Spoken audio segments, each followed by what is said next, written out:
혹시 오늘 이 자리에 예수님을 따르다가 실패한 사람이 있습니까? 죄를 짓고 믿음의 길에서 벗어나 방황하고 있는 사람이 계십니까? 결코 낙심하지 마십시오. 믿음을 포기하지 마시기 바랍니다. 포기만 하지 않으면 하나님은 여러분들을 강하게 다시 일으켜 세워주실 것입니다. 이 시간 그 하나님께서 여러분을 만나주시고 연약함을 넘어 온전함으로 나아갈 수 있게 해주시기를 주님의 이름으로 축원합니다. 오늘 설교 제목과 같이 과연 연약함을 넘어 온전함에 이르는 길은 무엇인가?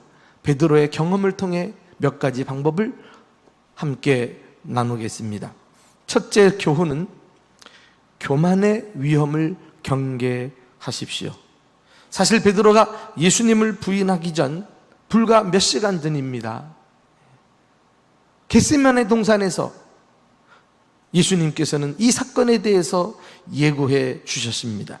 그 내용이 우리가 읽진 않았습니다만은 앞부분에 27절, 29절에 나와 있죠. 함께 읽어보실까요? 시작. 예수께서 제자들에게 이르시되 너희가 다 나를 버리리라.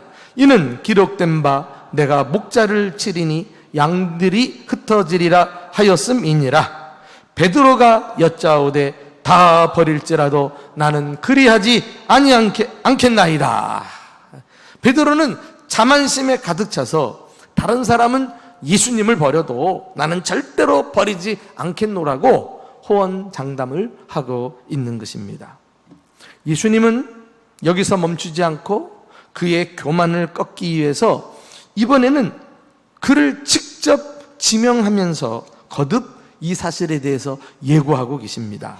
30절 31절 보면 예수께서 이르시되 내가 진실로 내게 이르노니 오늘 밤 닭이 2번 울기 전에 내가 3번 나를 부인하리라. 진실로 내게 이른다. 예수님께서는 중요한 진리를 언급하실 때 진실로, 진실로, truly, truly 이런 단어를 사용하셨거든요. 그런데 이 베드로를 지적하시면서 너는 틀림없이 나를 부인한다. 진실로 내게 말한다. 이렇게 언급을 하셨습니다. 자, 이쯤 되면 베드로가 빨리 깨닫고 꼬리를 내려야 되지 않겠어요? 그러나 역시 이번에도 이전보다 더욱 힘차게 외칩니다. 내가 주와 함께 죽을지언정 주를 부인하지 않겠습니다. 이거 칭찬할 만한 일인 것 같지 않아요?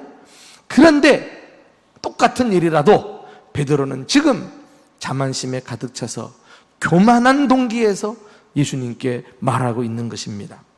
여러분 기억하십시오. 교만은 행동이 아니라 마음의 태도인 것입니다.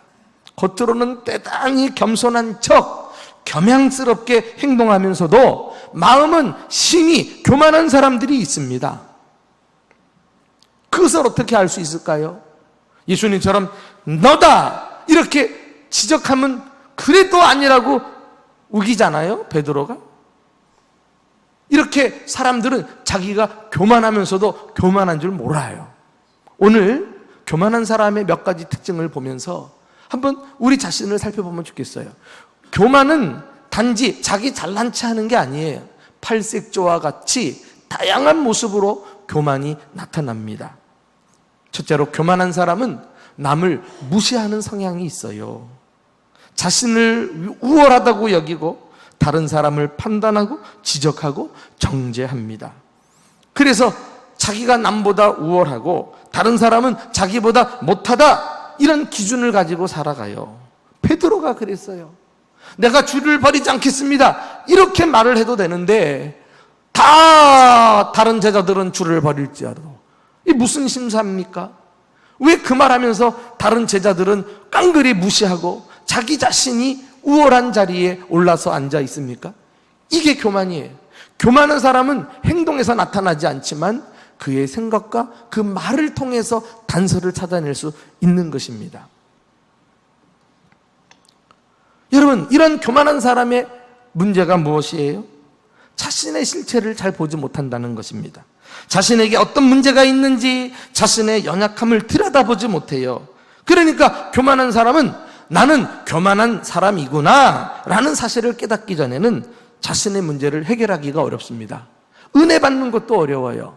신앙이 정체되어 버리고 마는 것입니다. 또 한 가지 교만한 사람의 특징은 하나님 말씀에 순종하기가 어려워요. 워낙 자기 기준과 생각이 강하기 때문에 말씀을 통해 은혜 받기가 어려운 것입니다. 베드로를 보세요. 예수님께서 친히 나를 부인할 것이다 이렇게 말씀하셨는데도 끝까지 아니라고 고집을 부리고 있지 않습니까? 말씀이 들어오질 않는 거예요. 그러면 교만한 사람은 언제 말씀을 받느냐? 남을 판단하는 잣대로, 정죄하기 위한 수단으로 말씀을 이용하기 위해 받습니다. 과거 유대 종교자들, 바리새인과 서기관들이 그랬죠. 자기들만 율법을 잘 안다고 생각하고 자기들처럼 안 하면 율법을 가지고 다른 사람들을 맹비난했으니까 자기들은 행하지 않으면서 무거운 짐을 다른 사람에게 지우는도다. 예수님이 지적한 그대로가 아닙니까? 우리 모두는 불완전한 존재예요. 내 안에 많은 문제와 한계를 가지고 있는 연약한 사람들입니다. 과연 누가 누구를 정죄하고 판단할 수 있단 말입니까? 우리가 모두 연약하기 때문에 서로를 불쌍히 여기면서 격려하고 위로하며 살아야 하지 않을까요? 그러면서 기다려주고 참아주고 자기 성에 차지 않지만 수용해주고 말이에요. 그게 교회인 것입니다. 그것이 우리가 날마다 외치는 위대하고 영광스러운 사랑의 공동체의 모습인 것입니다. 부디 교만한 자리에 이르지 않도록 항상 교만의 위험을 경계하면서 겸손하기를 힘쓰는 저와 여러분 되시기를 주님의 이름으로 축원합니다. 두 번째 교훈은 약함의 현실을 인정하라는 것입니다. 베드로가 예수님을 부인한 것은 단순한 실수가 아니었어요. 그는 예수님과의 관계를 부정하기 위해서 그 표현의 강도를 점점 더 세게 말하고 있는 것을 보게 됩니다. 오늘 본문에 어떤 내용이 나와요? 베드로가 예수님이 붙잡혀서 대제사장의 뜰에까지 왔을 때 멀찍이 거리를 두고 그곳에 들어와 있습니다. 그러면서 그때 새벽녘이니까 기온이 떨어지지 않았겠어요? 다른 사람들과 함께 불을 쬐는 중에 그것을 대제사장의 여종 하나가 딱 발견하고 베드로에게 다가가서 너도 나사렛 사람 예수와 함께 있었다 이렇게 지적을 한 거예요. 그때 베드로의 반응을 한번 보실래요? 68절 71절에 나옵니다. 다 같이 읽어보겠습니다. 시작.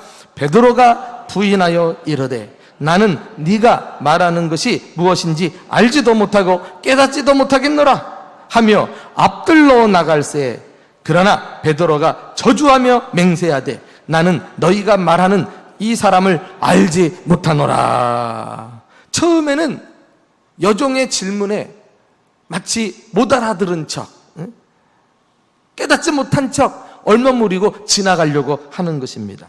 그런데 나중에는 두 번, 세 번 계속 질문을 받으니까 막 의심할 여지가 없는 것처럼 확증까지 하면서 부인하고 있지 않아요? 그래서 우리가 조금 읽었던 단어 보면은 부인, 맹세, 저주라는 모든 단어들이 예수님을 부인하는데 총동원되고 있어요.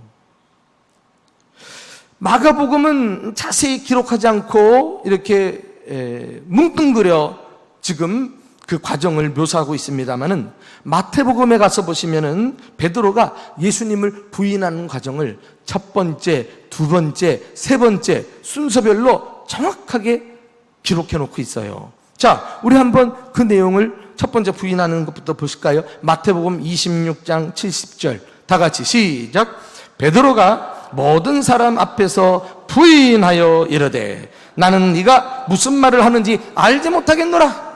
부인한다라는 단어 나오죠. 바로 자기와 예수님과의 관계를 철저하게 인정하지 않고 있는 것입니다. 공개적으로, 그것도 모든 사람 앞에서 지금 크고 단호한 음성으로 말한 것은 마치 법정에서 공식적으로 선언하는 것과 같아요.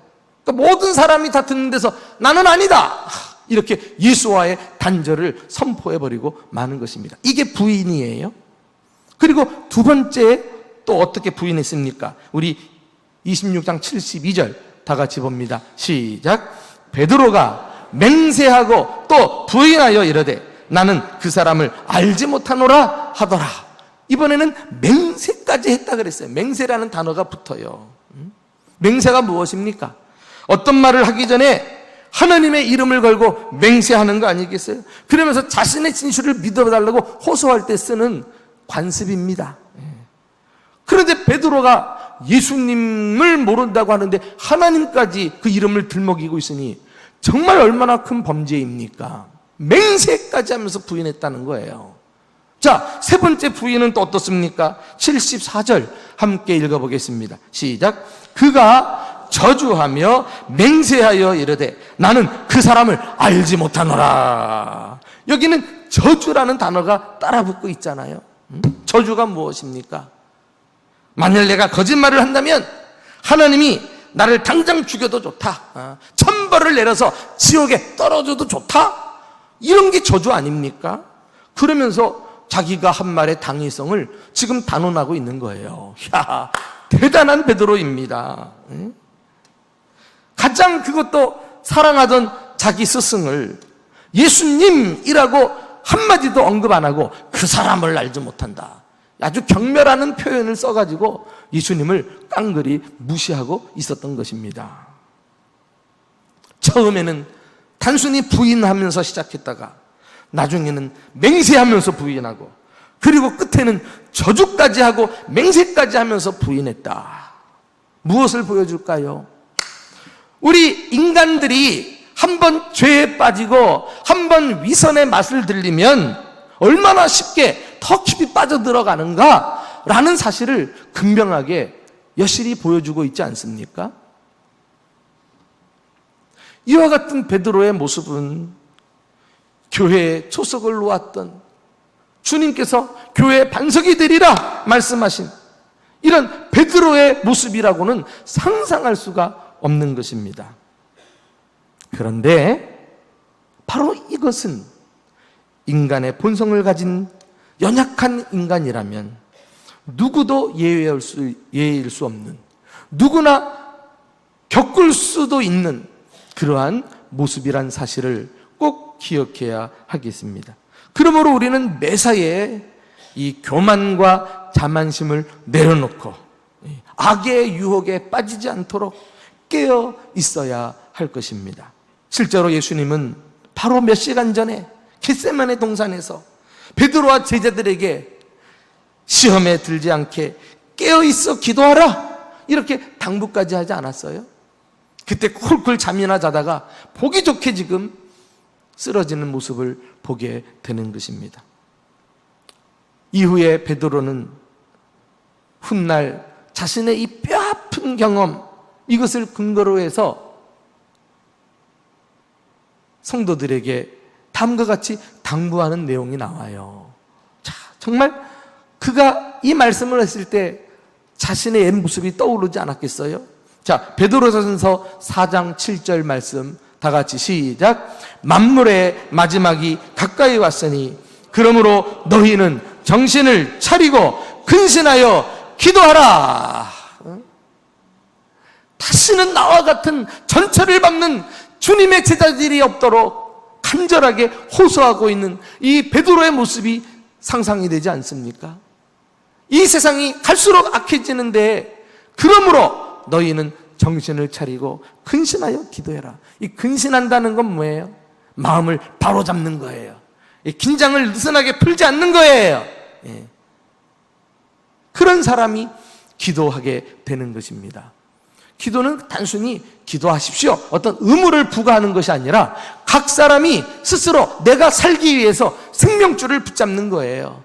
기도하면서 주님의 은혜를 구하고, 기도하면서 주님 앞에서 나의 교만함을 꺾고, 기도하면서 주님을 의지해서 주님의 도우심으로 살아가는 것, 이게 기도로 통해서 나에게 주어지는 축복입니다. 그러므로 기도는 겸손한 사람이 할 수 있어요. 자신이 연약하며 하나님의 도움이 없이 살 수 없음을 인정하는 사람이 누가 시켜서가 아니라 자발적으로 기도의 자리로 나오게 되는 것입니다. 오늘 혹이라도 내가 기도 생활을 멀리 잊혀진 채 내 혼자 힘으로 바둥바둥 애를 쓰며 살아왔다면 그러한 삶으로 만족하지 말고 주님이 기도를 통해서 부어주시는 은혜를 경험하고 교만을 넘어 승리로운 삶을 날마다 살아가는 저와 여러분 될 수 있기를 주님의 이름으로 축원합니다. 마지막 세 번째 교훈은 회개의 은혜를 사모하라는 것입니다. 아이러니하게도 베드로의 치욕스러운 실패는 그에게 있어서 매우 귀중한 회복의 기회가 되어 주었습니다. 나중에 보시면 아시지만 베드로는 이후로 평생 하나님께 쓰임받지 않습니까? 위대한 사도로서 교회들을 세우고 성도들을 세우는 일을 합니다. 자기는 한 번 넘어졌지만 이제 넘어진 성도들을 굳게 세워가는 이런 일에 쓰임을 받았었던 것입니다. 가룟 유다 보십시오. 그는 한 번 배신하고 영원한 심판을 받았지만 베드로는 3번씩이나 배신하고도 다시 위대한 사도로 쓰임받고 있는 것입니다. 그 결정적인 계기가 오늘 본문에 나와요. 72절의 마지막 절에 보면 닭이 곧 2번째 울더라. 이에 베드로가 예수께서 자기에게 하신 말씀, 곧 닭이 2번 울기 전에 내가 3번 나를 부인하리라 하심이 기억되어 그 일을 생각하고 울더라. 그렇게 본문이 끝나고 있어요. 놀랍습니다. 닭이 정확한 타이밍을 맞추어서 베드로가 3번 부인하자 꼭기요 꼭기요 울어 제쳤다는 거 아닙니까? 그 닭의 목을 누가 열었을까요? 주님이 하신 일인 줄로 믿습니다. 예. 닭을 준비시켜 놓았다가 베드로 한 사람을 회개시키기 위해서 기적을 행하고 계신 것입니다. 회개한 베드로는 전설에 의하면은 그 후로 평생 닭고기를 먹지 않았다는 거 아닙니까? 예. 닭만 보면 아이고 나 부끄러워. 야 내가 이렇게 건방 떨 때 아우 내가 넘어지고 쓰러지고 내가 그때 제정신이었나 말이지. 예? 그러니 닭을 참아 볼 수가 없는 거예요. 같은 사건을 기록하고 있는 누가복음에 가서 보시면은 이때의 상황을 좀 더 자세하게 언급하는데 좋은 정보를 얻게 됩니다. 자, 우리 한번 누가복음 22장 61절, 62절을 함께 읽어보실까요? 자, 시작. 주께서 돌이켜 베드로를 보시니 베드로가 주의 말씀 곧 닭 울기 전에 내가 3번 나를 부인하리라 하심이 생각나서 밖에 나가서 심히 통곡하니라. 알고 보니 베드로가 회개했던 결정적인 동기는 그 순간 닭이 2번 울었다는 데 있지 아니하고 그때 주께서 돌이켜 베드로를 보시니 누가복음에 이 대목이 구체적으로 포함이 되어 있어요. 공동번역 성경에는 그때의 주께서 몸을 돌려 베드로를 똑바로 쳐다보셨다. 그제서야 베드로는 이렇게 알기 쉽게 번역이 되어 있어요. 무슨 말입니까? 베드로가 당신을 부인하고 있는 걸 뻔히 알면서도 베드로 한 사람을 살리기 위해서 여전히 예수님께서는 그 얼굴을 외면하지 아니하시고 베드로 쪽으로 돌려서 베드로를 정확히 응시하고 계셨던 것입니다. 보통 이런 때는요 너무 미운 감정을 가지고 쪼려봅니다. 여러분 이참에 우리가 미운 감정을 가지고 눈을 흘기는 거, 쪼려보는 거, 그건 마귀가 하는 짓이죠. 구원받은 그리스도인이 흉내내서는 안 될 일입니다. 예수님처럼 우리를 서로를 똑바로 바라보면서 그때 예수님의 이 눈동자는 불쌍히 여기는 눈동자, 연민의 마음, 사랑으로 가득 찬 은혜로운 얼굴을 지금 베드로를 향해 돌리고 계신 것이 아니겠습니까?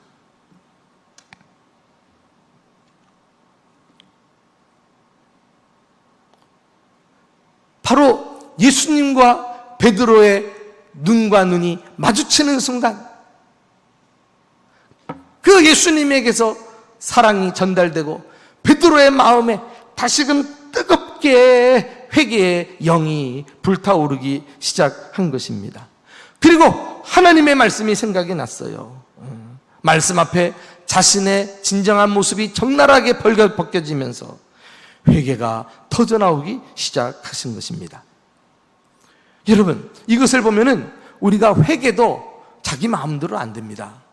회개도 주님이 은혜를 주셔야 가능한 것입니다. 이 베드로의 경우에 있어서 두 가지 요소를 발견하는데, 회개를 위해서 첫째는 그 주님의 임재예요. 주님의 임재. 그 쓰러지고 연약하고 범죄했던 그 자리에 주님께서는 여전히 함께 하셔서 자비로운 얼굴로 은혜의 광채를 우리에게 비추고 계신다. 이 사실을 깨닫게 될 때 우리는 회개가 터져 나오는 것입니다. 또 한 가지 요소는 주님의 말씀이에요. 하나님의 말씀을 기억하는 순간 비로소 베드로가 회개했다 그러지 않아요? 이렇게 하나님의 말씀은 좌우의 날쌘 검과 같이 우리 심령 골수를 쪼개고 그리고 감춰진 것들을 드러나게 하셔서 주 앞에 회개할 수 있는, 다시 살리는 말씀인 줄 믿으시기 바랍니다. 베드로가 다시 주님 앞에 죄사함을 받고 주님의 말씀대로 교회의 기초를 놓는 초석으로 쓰임받은 걸 우리가 잘 알고 있지 않습니까? 이제 우리는 알게 되었습니다. 연약함을 넘어 온전하게 나아가는 길을 말이에요. 교만의 위험을 경계하시기 바랍니다. 자신의 약한 현실을 인정하십시오. 그리고 회개의 은혜를 사모하면서 날마다 주님 앞에 머물러 주님 앞에 존귀하게 쓰임받는 진정한 그리스도인들이 되시기를 예수님의 이름으로 축원합니다.